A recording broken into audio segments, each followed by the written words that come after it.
have to have a fucking TikTok. You just have to. There's no getting around it, because you figure, why do we get so much more traffic on Instagram than we do on YouTube? Because the videos are, number one, more people. It's shorter, it's quicker, and more people use the app. Yeah. So the same thing with TikTok. You upload a 30-second clip or a minute clip or a minute 30 clip. You know what I mean? Somebody's gonna scroll that and see that and be like, "Oh, I like," and that's a view instantly. You know what I mean? Like the You Go Boy podcast, we hit 1,000 views on TikTok within like the first few days, just like that. And that's without even using my marketing guy. That's just me using it. So I was just like, "Oh snap!" So I got all right. I remember reading something about TikTok a while back, which is another Chinese conspiracy thingy. Yeah, here we go. No, it's not that. It's about how they have a clever way of like essentially where they can kind of predict and cap what they're going to spend on content creators. Because if I'm not mistaken, and maybe this changed, with essentially there's like this big pool of money, and that's split amongst the content creators, depending upon like, who's like popular during that like sprint of that like period of time. So that's, I think, kind of like the one thing I saw people kind of complain about with TikTok. And it was like that because of that cap, like it's good for TikTok as a business. But the more content creators or people that are in there trying to like produce content, like at the same time, the pull of, there's just more people. So less money to go around because that thing is capped, where things like YouTube, right? Like you're pretty much kind of like guaranteed. Well, I don't want to say guaranteed. I haven't read the specifics, but more or less guaranteed like a certain amount of money, per whatever views and stuff like that. Well, there's pros and cons, and I'm glad you mentioned that, because it's not a perfect recipe or a perfect system and whatnot. Just like YouTube, just like Facebook, just like Instagram, all of them. Like for instance, with Instagram, when you post something, only like something small, like 15 to somewhere between 10 to 15 to 20% of your followers, they're the only people that see whatever you post. You know what I mean? The only way that a big audience sees it, even when you have a major audience, like 1 million views, or 1 million followers or whatnot, you have to run ads and you have to boost your post, for $5 a day or $4 a day. I do it, and it's helpful, and I've gained a lot of followers from doing it, but you have to invest into it. It's not free. It's free. Yeah, you can join it, but if you want to actually start getting like returns on it, they force you to spend money on the marketing side of it. And it's the same with TikTok. You know what I mean? Like the algorithm is designed that, yeah, you're supposed to post a lot of stuff. And but you're not just going to post some shit and then it's going to explode and get like 1 million views the next day or 10 million views the next day. No, you have to run ads and you have to freaking do marketing behind it so they can push through the algorithm and you get rewarded for that. You don't just put stuff and it just booms. Nothing works like that.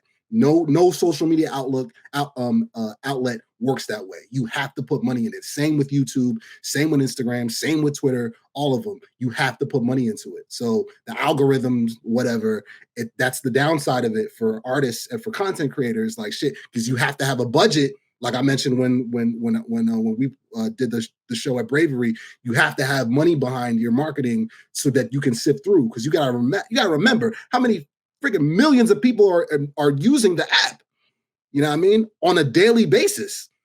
You know what I mean? So that's what separates it, the monetary side of it. So you saying I pay for my likes, bro? I ain't pay for them likes. If you want major likes, bro, you're gonna drop some bread. You gotta pay to play. Yeah. Facts, man. My likes not free. You know what scares me the most though about TikTok? Give me the likes. It's not China. It's not China though. It's that do y'all have TikTok actually?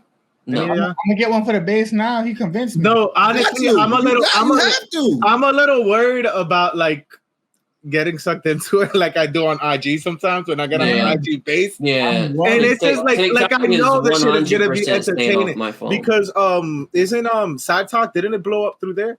And those fucking videos are so fucking chaotic and like fuego and shit like that. I'm sure the content is good, but I don't know, man. Like, I guess me at this age, I'm just trying to conserve my like attention. It's just my sanity, bro. It is, bro. Like trust me, I hate when I get sucked into it or whatnot. And there are times, especially like if my girl's over or something like that, I put my phone on silent and I put the face down. I don't even look at my phone when she's around because I'm just like, yo. You turn your phone down when your girl around? Yeah, because I want to be present. No, it's not touching. Wow. Tips, write this down. Write this down. Write this down.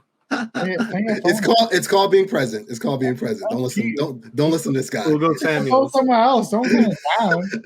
High value DK and high value red pill Fab over here. Phones is cheating. No, but not for nothing though. We're definitely gonna be present for your partner. Be present for your partner. We're gonna have to get that TikTok, bro, because the reality is like, there's that little thing where if you're not selling something, you're the product, right?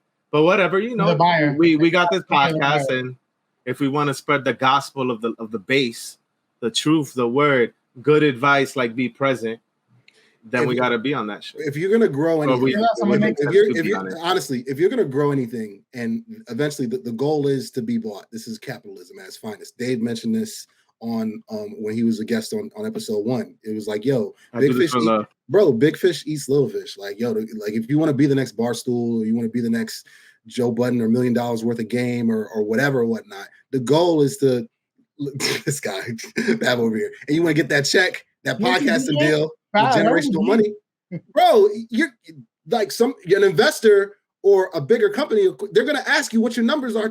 First, they're gonna ask what your TikTok numbers are. It's the first thing they're gonna ask you. Yeah. If you're just like, yeah, I don't have a TikTok. Fuck that. I don't do that. Like Yahtzee. I'm too old. Fuck out of here. Old for that. They're like, all right, meeting's over. This is how Ugo's gonna justify eating up the little fish called the base once you go. That's bigger. This is foreshadowing, bro. This is foreshadowing, bro. Yeah, he gonna be like, I told y'all you should have did it when I told you. I already bought the domain. I'm gonna announce that here. I bought the logo already. I bought Fab. I dance for free. He dances for free. So you know what I mean?